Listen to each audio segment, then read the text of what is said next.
I was watching Fox News the other day. I'm not a regular, but I happened to be watching, and they were talking about how Mamdani is ruining New York. A predictable story. But then one of the hosts said something interesting. She said, doesn't he understand that what he's doing is not good for the city? Doesn't he understand that it's going to make people want to leave? Doesn't he understand? I call this the "they just don't get it" approach. It's the standard approach that we Republicans, we on the right, use with the left and the Democrats. I hear it all the time on social media, on podcasts, on right-wing talk radio. Don't the Democrats realize that voter ID is essential to election integrity? Doesn't the left understand that illegals take away jobs from American citizens? We heard the same refrain through the Biden years. Doesn't Joe Biden know, or maybe I should say, doesn't the auto pen know that they're letting in criminals and terrorists through their porous border policies? I even heard the same rhetoric from conservatives during the Obama years. Obama doesn't understand that giving Iran pallets of money and a green light on nuclear weapons is dangerous for our security. Obama doesn't realize that Obamacare will make our healthcare system more expensive and more bureaucratic. Obama doesn't seem to get it that he is making race relations worse, not better. They just don't get it. That's our underlying framework. Let's spell it out some more. Our basic assumption is that the left and the Democrats do bad things, not because they are bad people or because they are after self-serving and destructive ends. No, they do bad things because they don't know better. They are ignorant, and it's our job to educate them. Hey, Obama, let me explain to you how there are bad actors in the world, and the mullahs are in that group. Hey, Biden gang, we need to educate you about why you shouldn't use the weaponry of the government to go after your political opponents.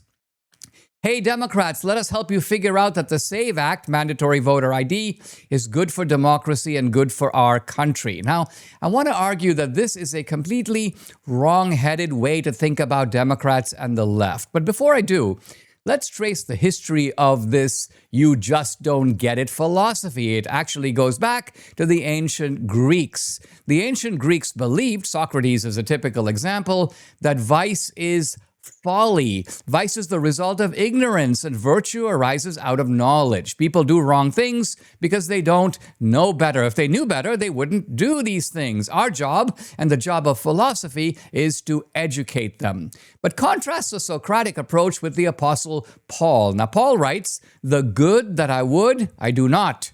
The evil that I would not, that I do." Paul is saying that even though I know better, I do bad and evil things. For Paul, the problem is not ignorance. The problem is with the will. The will is guided by lust, hatred, ambition. The will refuses to be bound by reason. Instead, the will uses reason to achieve its self-serving and wicked ends. So who describes the left and the Democrats better, Socrates or Paul? To me, the answer is obvious. It's Paul. Where then do we get this naive idea that the left does what it does because of ignorance, because it doesn't know better? I believe we get it from the naivete of the Reagan years. In the Reagan years, we generally believed that the differences between the parties, the difference between us and them, were differences not of ends, but only of means. In that Reaganite framework, the right and the left both want a strong, safe, prosperous America. We all want to go to the same place. We have some disagreements, such as how our prosperity should be shared, how to carve up the pie, but these are disagreements within a shared vision.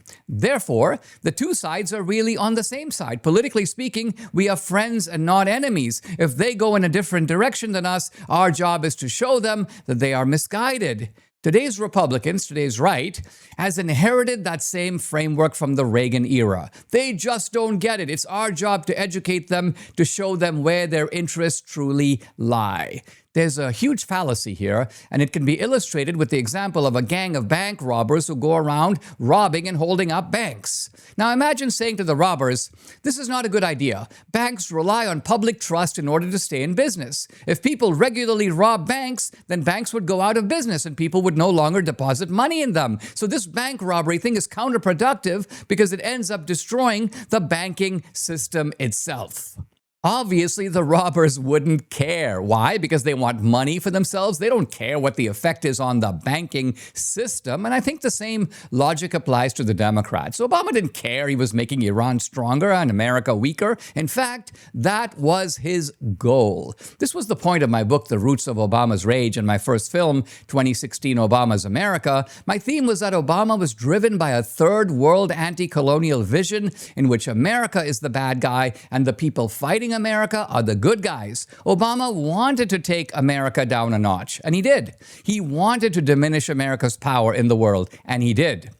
All our attempts to educate Obama, to instruct him, to make him see the light, failed miserably, not because we are poor educators, but because Obama knew exactly what he was doing. He understood his objectives much better than we did. He moved purposefully to achieve them. We misunderstood Obama because we falsely presumed he shared our objectives. We offered him a lot of helpful instruction that he considered to be completely useless. The other day, through some idle scrolling on social media, I happened on a meeting of the Oakland City Council.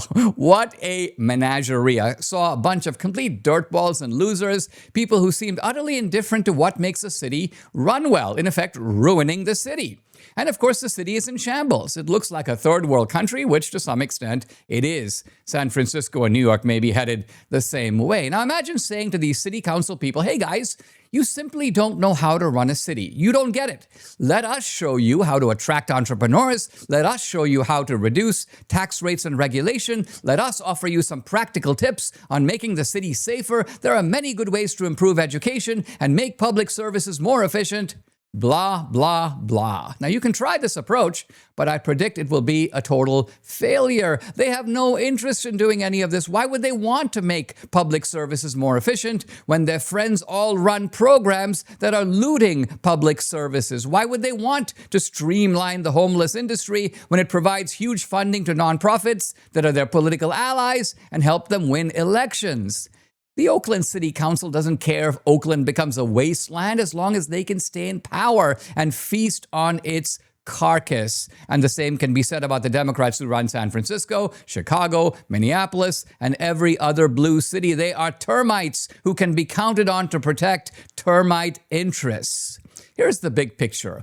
A fearful, dependent population is one that relies on the Democratic Party to keep it fearful and dependent. These are the left's most reliable voters. The last thing they want is an educated, upwardly mobile population in Oakland or anyplace else. As soon as people can make do for themselves, they no longer need the Democratic Party to make it happen for them. In a way, the dirtballs on the Oakland City Council understand perfectly well what keeps them in power.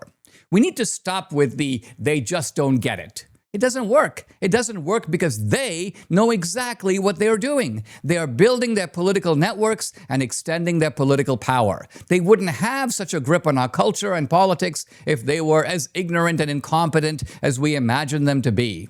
In reality, we are the ones who are ignorant and incompetent. We have not taken the measure of our opponents. We don't get it.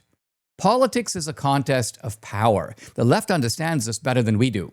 If we want to stop the left and the Democrats, we have to outvote them, out-organize them, out-fund them, out-maneuver them. In short, we have to defeat them politically. Let's stop with the useless tutorials, the endless educational jibber-jabber. The Democrats operate just like termites, just like bank robbers, and we can't talk them out of doing what they do. And that's the way I see it. I want to talk to the Americans who have woken up at 3 a.m. and found themselves staring at the ceiling, feeling a growing sense of panic. Not from a nightmare, from arithmetic. You're running the numbers in your head, the grocery bill, the gas, the heating, the mortgage, and something doesn't add up. Not because you've been irresponsible, because you have the instinct of someone who has read enough history to recognize a pattern. That 3 a.m. feeling, it's not anxiety, it is accurate. Because I've spent decades studying how regimes, from fascist Italy to socialist Venezuela, consolidate power. And what I'm watching happen to the American middle class, to the silent majority of this country right now, follows the same playbook page by page. The global financial establishment has always understood one thing better than its opponents: control the money and you control the people. This isn't new. FDR confiscated gold in 1933. Nixon killed the dollar's last link to real value in 1971. Each time Washington told you it was for your own good. Ha! Each time the political class got stronger and the working family got weaker. Now, what's different today is the speed and the shamelessness of it all. The same ideological movement that gave us open borders, a weaponized Justice Department, and the most politically captured bureaucracy in American history is also the movement running your Federal Reserve, and they're printing dollars the way they print narratives, relentlessly and with zero accountability. Every dollar they print is a quiet tax on the dollars that you have already earned. Think about that. You worked for it, you sacrificed for it, you did everything right, and they are diluting your reward in real time with a keystroke. Every late night, every skipped holiday, every hour you chose work over comfort so your family wouldn't have to struggle. Dust. That is not mismanagement. That is ideology in action. And deep down at 3 a.m., you already know it. The forgotten men and women of this country always do. Now, here is what the globalist elites do not want you to understand, because they've spent years conditioning you to laugh at it. Cryptocurrency exists entirely beyond their control. They cannot print it, they cannot inflate it, they cannot subpoena it out of existence. It operates on mathematical law, not political will. That's precisely why the same establishment media that covers for every Democrat scandal has spent years telling you crypto is dangerous. An asset they cannot manipulate is a citizen they cannot manage. And that's why President Trump made a promise that the radical left financial establishment never saw coming, to make America the crypto capital of the world. This is not a campaign slogan. It's a direct assault on the mechanism they have used to keep MAGA Nation permanently tethered. The MAGA revolution isn't just political, it's financial, and it's happening right now. But you don't need to become a blockchain expert. You don't need to lie awake running numbers that were never designed to work in your favor. You need an America First system that protects your family's future automatically. One built for people who have real lives, real work, and real stakes in the country. That system is Block Trust IRA. Its award-winning platform, Animus AI, works as a vault door between your savings and the globalist financial establishment's manufactured chaos. Calm, calculated, impenetrable. It doesn't watch cable news. It doesn't panic. It doesn't sleep. So that at 3 a.m. when you wake up and reach for that worry, it isn't there anymore. I've made films about 2000 Mules, Obama's America, about the systematic corruption of institutions most people trusted. The through line in all of it is the same. The globalist elites at the top protect their wealth while dismantling yours.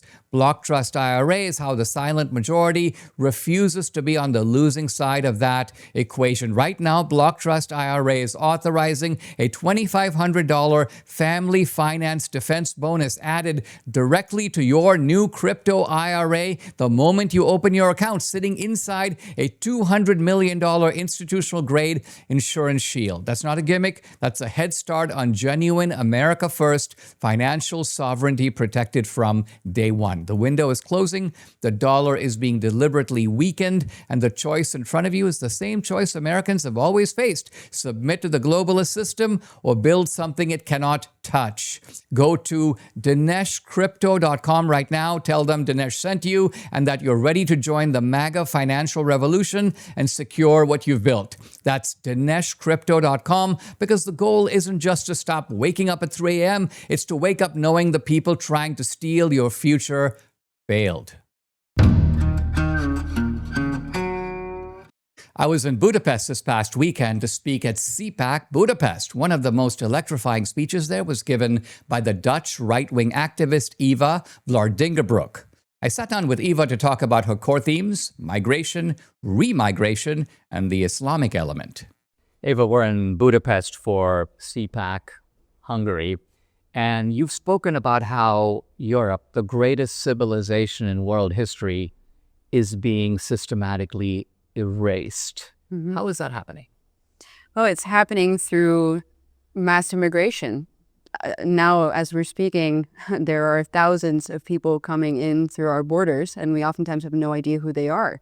And this has been going on for decades now. We've seen that in Europe, the population has been replaced and changed drastically in a very, very short time span.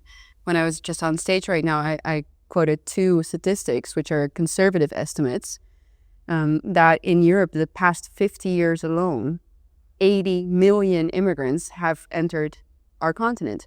That's something that you can't expect to happen and then have no consequences whatsoever. And I think that everyone who's either older than me, has seen that change even more drastically, or people in my age group or even younger. We almost haven't really known any better, but we experience the disadvantages and the consequences of it. What's puzzling to me is it's not strange to me that people from the third world would want to kind of break their way in here, right? It's a more developed society. It offers more opportunities. It's beautiful continent. Do you think the decision to third worldize Europe was a decision made by Europeans, and why did they do that?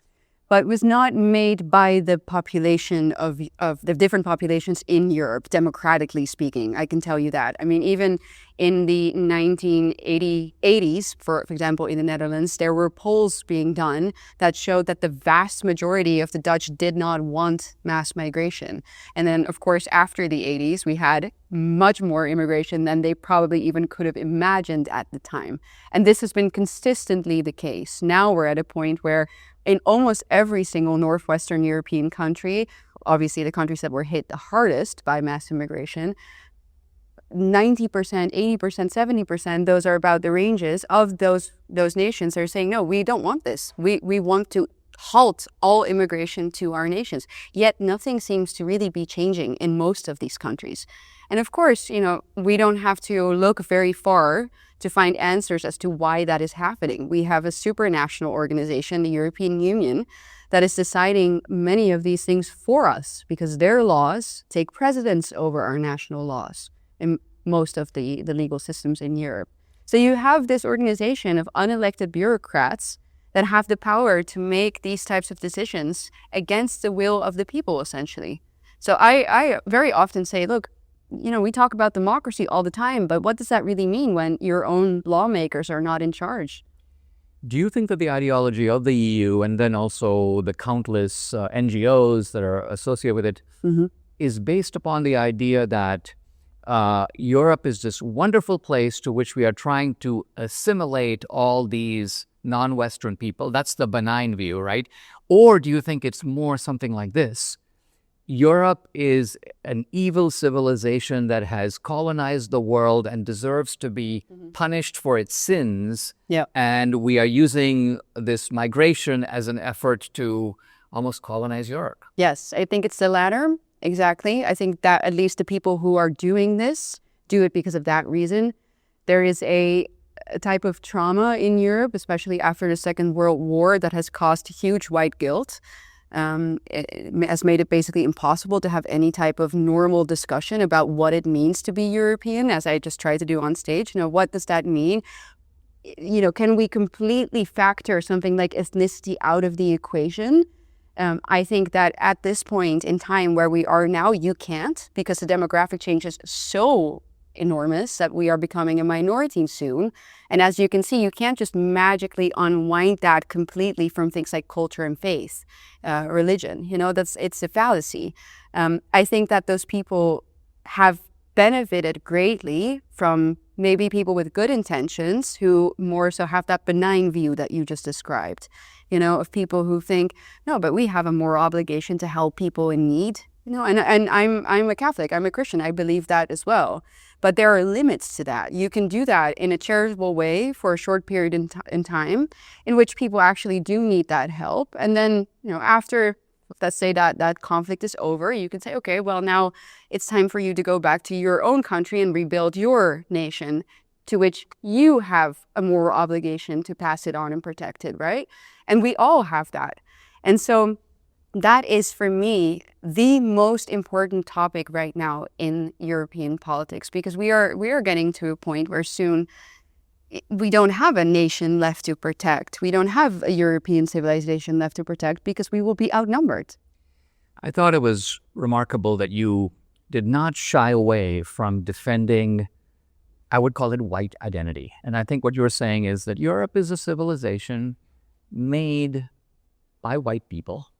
And all of its history, its culture is part of that. Yeah. And so, because there has been, certainly in the West, a certain deep reluctance to defend white ethnicity. In other words, every other minority affirms its ethnicity, and you have black pride and brown pride and so on. Exactly. Are you saying in part that it's only necessary and inevitable in that environment that whites too need to say, I'm white and I'm proud of it?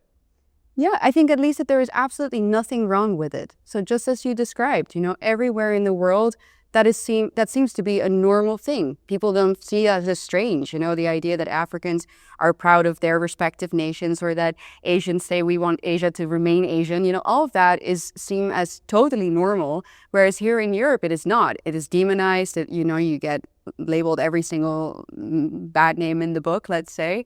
And that, of course, boils back down to that trauma of the Second World War that we are talking about. I think that people have started to equate, let's say, being white with something evil, such as the Holocaust, to happen, or even, less extreme than that. There are people in power who seem to want to make people believe that everything that is traditional, or Christian, or conservative, or patriotic, or identitarian, that is wrong, and that type of pride or even just acceptance of who you are and where you come from, that leads to terrible things. And I think that now we've gone so much the other way, and the terrible things that are happening in front of our noses every single day are being buried by the same people who push these policies. And we shouldn't accept that anymore. Do you think that Islamic immigration poses a special kind of problem? In other words, there's the problem of migration generally, right? It would be difficult for any country to take a large number of Indians or Guyanese, for that matter. But is there something unique about the Islamic penetration and infiltration of Europe? It's also happening, of course, in Australia and Canada and in the United States, the mushrooming of mosques all over the place and so on. Yep. Does that pose a special threat that's worth identifying? Yeah, absolutely. I think that we can see that looking realistically as what has happened in Europe. I mean, the religious and cultural differences are so stark. They're so opposite from each other, Christianity and Islam in that sense.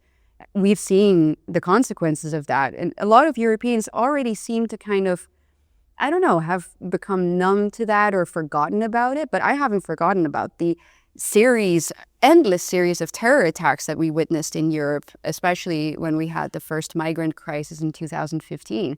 In those days, it was almost every week in the news was another terror attack.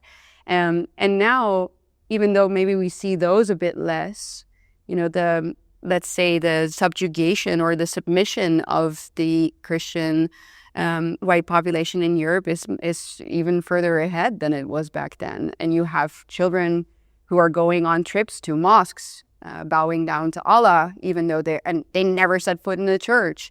And those types of things. Again, I think there are people who know exactly why they're doing that, and because they carry a deep hatred, could say that, for everything that is originally European. So therefore, of course, its foundation, Christianity.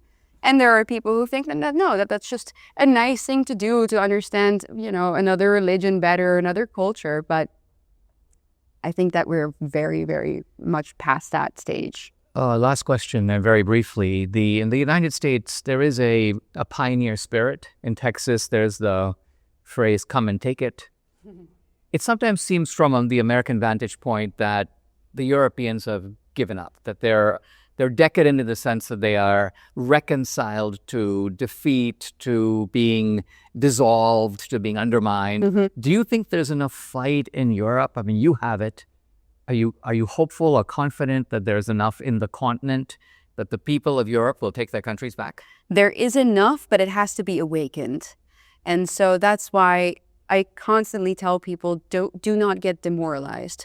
Because the moment that you do, the moment that you say, no, it's too difficult, it's too hard, we won't get it done, we can't do something like remigration, then it really is over. You might as well just give up the fight now. But the thing is that this can be solved, because something that I would really love to avoid is that this gets more violent.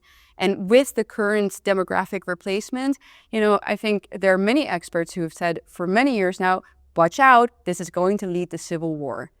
If we want to avoid that, and I think it's either that or it's a silent takeover, then there's another option, and that is remigration, which a large part of that can be done completely voluntarily. It might cost us a bit of money, but mass immigration to the Western world is costing us a lot of money as it is. And I think that even the matter of financial cost at this point should be inferior to the cultural costs.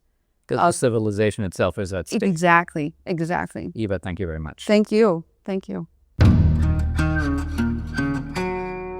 Big news coming out on silver right now. The U.S. just added silver to the critical minerals list. What does this mean? This is an important list of minerals that are considered crucial for U.S. security and economic viability. So, when you buy silver to help protect your savings, you're also buying a critical mineral that's needed for the U.S. and its economy to survive. That's why I want you to reach out to my partners over at Goldco. They're the #1 gold and silver company in the country. They have over 8,000 five-star reviews, and they have the best gold and silver offer in the business. So don't put this off. Don't ignore the facts. Get your free 2026 gold and silver kit from Goldco while you still can, and get up to 10% in bonus gold or silver while supplies last. Go to dineshgold.com. That's dineshgold.com.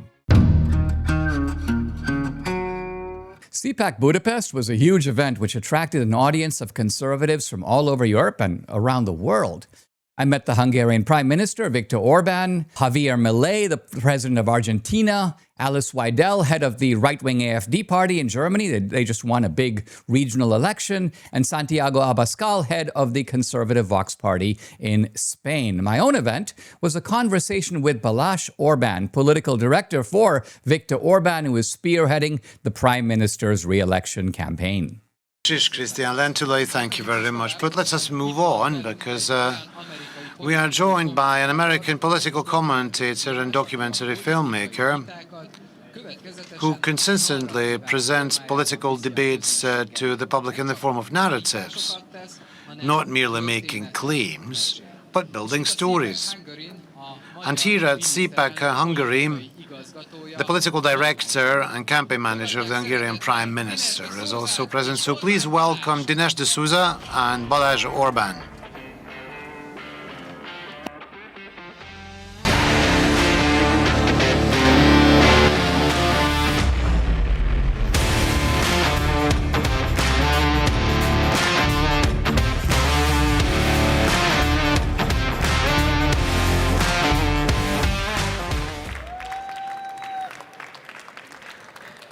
Hello, everybody.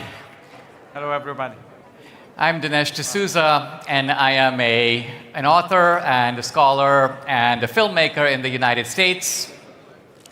And I want to begin a conversation by saying a few words about what is happening in America, but also to try to describe this crisis that we are dealing with in its broadest terms. If we think historically, Western civilization has dominated the world for the past 500 years. Prior to that, there was a sort of rivalry of multiple civilizations. You had the Indian civilization, the Chinese civilization, the civilization of the Americas, Islamic civilization, and Western civilization was, quite honestly, a bit of a relative backwater compared to some of these other civilizations. But this began to change starting around the year 1500. And what has happened since then is the leadership of the West has shifted. So the 16th century belonged to the Portuguese, the 17th century to the Spanish, the 18th century to the French, the 19th century to the British, and in the 20th century, the United States of America became the frontline representative and defender of the West. There is currently, in my view, a massive effort to undo these 500 years of history, to ultimately overturn Western superiority and to structure the world in a different way. What is particularly strange is that this attack on the West is not merely coming from the outside, but it is also being promoted from the inside. In other words, some of the deadliest enemies of Western civilization are inside Western civilization. And in fact, the progressive left is the vanguard and the enabler of the campaign to bring down the West and to end the era of Western historical superiority. Now, in the United States, we have this phrase, "Make America Great Again." And I want to reflect on that for a moment as to what that actually means. And then I want to ask Balázs to comment about what does it mean for Hungary? What does it mean for Europe? Make America Great Again is a reference to the ideals that shaped America, particularly the ideals of the American Constitution. But if you were to try to put this in a very concrete way, my mind flashes back to when Ronald Reagan first ran for the presidency in 1980. He said, "I'm running to protect 5 things." He said, first, I'm running to defend the idea of the individual. And if we think about it, the idea of the individual, of individuality, is a Western invention. The idea that each of our lives has a unique significance and a unique destiny. This is a Western idea. So number 1 is the idea of the individual. Number 2, the idea of the nuclear or traditional family. Number 3, the church. Number 4, the local community, the neighborhood and civic life at the local level. And number 5, the country, which is to say patriotism, which is to say the nation. So conservatism, when we use the phrase conservatism, what are we trying to conserve? We are trying to conserve those 5 things. Who is against those things? Well, the 2 most aggressive forces against those things are number 1, radical Islam, and number 2, the progressive left. Now, what's interesting about these 2 groups is that they have completely different endpoints. They don't inhabit each other's worlds very comfortably, but even though their final destination is very different, their intermediate enemy is the same. They are united in a hatred of the principles of the West. They are united in a hatred of the individual, the family, the church, the local community, and the idea of patriotism and nationalism. If the radical Muslims hate these things, the progressive left hates them just as much, if not more. And so, in my view, this is what there's been a coordinated global left for a long time, very well organized, very much in touch with each other across the world. There's only emerging now, for the first time that I see it, a global right. We're only seeing offshoots of it, but it is developing. And what I'd like to explore a lot with you, if I may, is how do you see the role of Europe in general, but specifically Hungary, in fighting this global struggle? Well, good afternoon, ladies and gentlemen. It's a privilege to be here. Dinesh, you have to know that we Hungarians are, I would say, we are quite a special species, because we do not want to save the world, we just want to protect Hungary as it is and as it was as it should remain and should be in the future. This is our ultimate goal. So we Hungarian politicians on the patriotic side, we think that our first and foremost responsibility is to defend the interests of our people. And I'm also leading an educational and a talent management institution, and I try to convince the very talented, very bright students that they should understand the word, they should explore the word, but they should focus on the domestic issues. If they learn biology, they should help to save the domestic species, animals or creatures, because no one else would do that. If all the Hungarians are focusing on the universalist things, focusing on things which are happening outside the continent, outside different sides of different parts of the world, then who will focus on things which are actually matters for those people who are living here? So I think this mindset is very much relevant and very much important for the patriotic forces everywhere, especially here in Hungary and Europe. We need political leadership which takes responsibility in line with the need and the interest of those people who are electing them. Because we cannot rely on the liberals, because the liberals, they follow very different principles, as you were saying. They have universalist beliefs, which turned out to be devastating beliefs. They say it's about freedom, but it turns out it's about letting invaders in. And so it's a lie. It's something which is actually not benefiting the people of the Western nations, but actually undermining their future.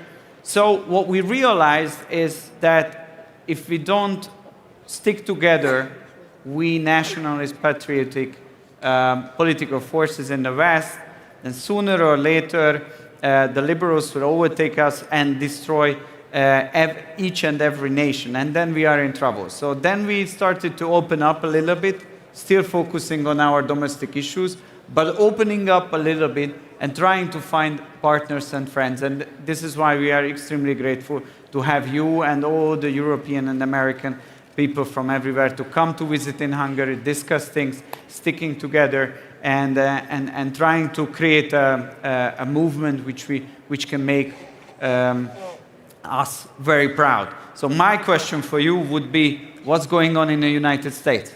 Because we need in the United States an American leadership which is saving actually the great people of the United States. And I hope we will have, and that leadership will remain in Hungary, which is the first and foremost important goal is to save the great people of Hungary. What's going on in the United States is that by some strange turn of providence, the United States has produced a leader in Trump. I think it's fair to say that when God made Donald Trump, he threw away the mold. By that I mean, this is a very unique character who is now at the helm in the United States, unlike any other president, in almost every way. The power of Trump, I think, is that he represents something in the American spirit, which is a pioneer spirit.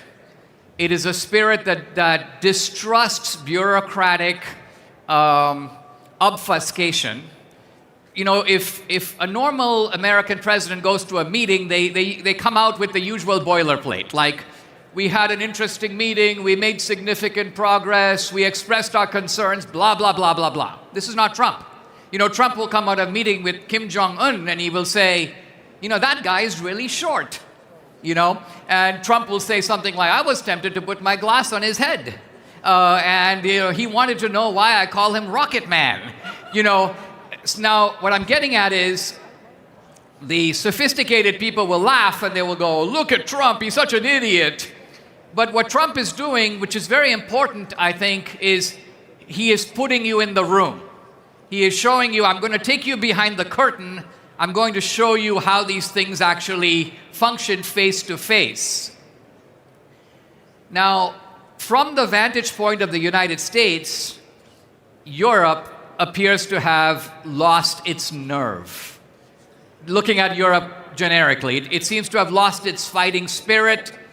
It is not the Europe of Walter Raleigh. It's not the Europe of Winston Churchill anymore. It's almost like when I visited Venice some years ago, they were telling me that when the Venetians were surpassed by the Spanish in building ships, they invented Carnival. Carnival is a way of saying that we are finished, we're never coming up again, let's have a party. We are in decline and we have to get used to it. So to me, the importance of Hungary is you've got this little outpost in Europe with a great history, and I hope I see it in Orban and I see it in the Hungarian people.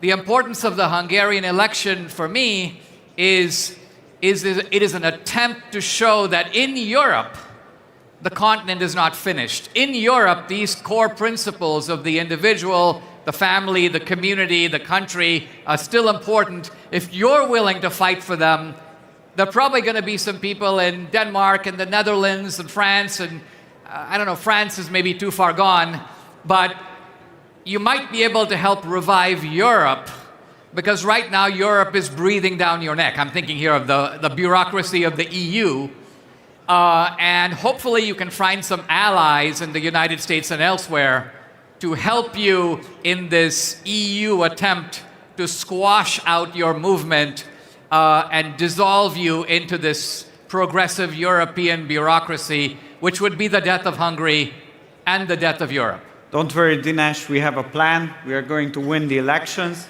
Then we are going to restore Central European patriotic cooperation. And then we will demolish the Brusselian bureaucrats and take over Brussels and restore the Europe of nations. That's our goal. Quite simple. We will have a couple more time to achieve. Yes. No, that would be good. Let's conclude very briefly with a word about Ukraine. If you have a word to say about it, I'll maybe then wrap it up.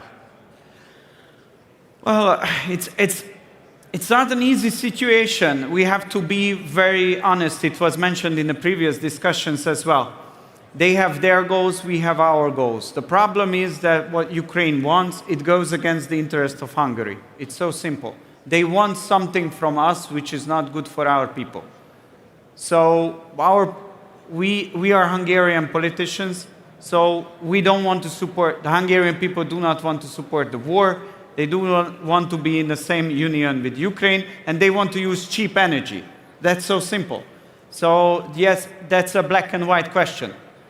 Either their interest will succeed, or our interests will be protected. So what we are preparing for is we are not looking for any kind of confrontation, but we have to be able to protect our interests, because that's our duty. So simple.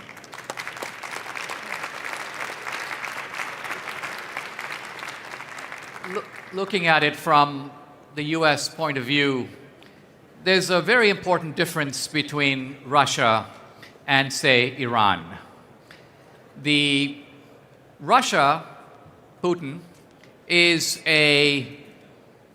somebody who is aggressively defending the Russian interests, as he should, but he is not threatening the world with a revolutionary ideology anchored in martyrdom that seeks ultimately, and in fact proclaims, death to America, death to the West, that is attacking us not merely ideologically, but also with a certain type of religious zeal. One of the striking things about Islam to me today is it has not lost the force of its original revelation. It's almost as if it has the same fire today that it had in the 7th century. Christianity, on the other hand, is not. So I think that the reason that Iran poses a threat, and the United States is dealing with it along with Israel, is because this is something that is a menace not just to the Iranian people, but also to the region. The Iranians are active in Venezuela, they're active in Mexico and South America. The threat ultimately is reaching us in a way that the Russia-Ukraine war is not. And so I think in foreign policy you have to make a distinction between countries that are pursuing their own national interests. This is to be expected. And revolutionary ideologies that would, if they could, not let any of us sleep peacefully at night. And with that, thank you for joining me, Balázs, and thank you very much. Thank you very much. Goodbye.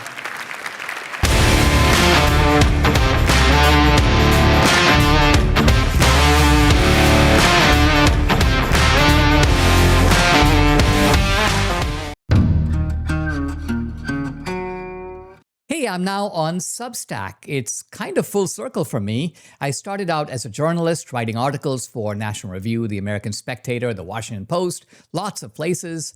After my stint in the Reagan White House, I pivoted to writing books, and that was way back in 1991, so I've been mainly known as an author and, of course, later as a filmmaker. But my first job, journalist, and now I'm getting back to that. On Substack, you'll get original articles and commentary, groundbreaking investigations, exclusive access to film clips and show clips, and guess what? It's free, so check it out. Go to DineshD'Souza.substack.com.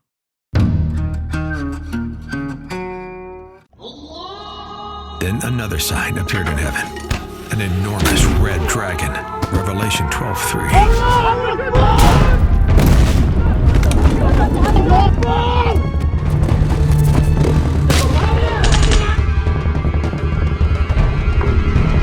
Once again, an armed attack in the Middle East, but this time it's different.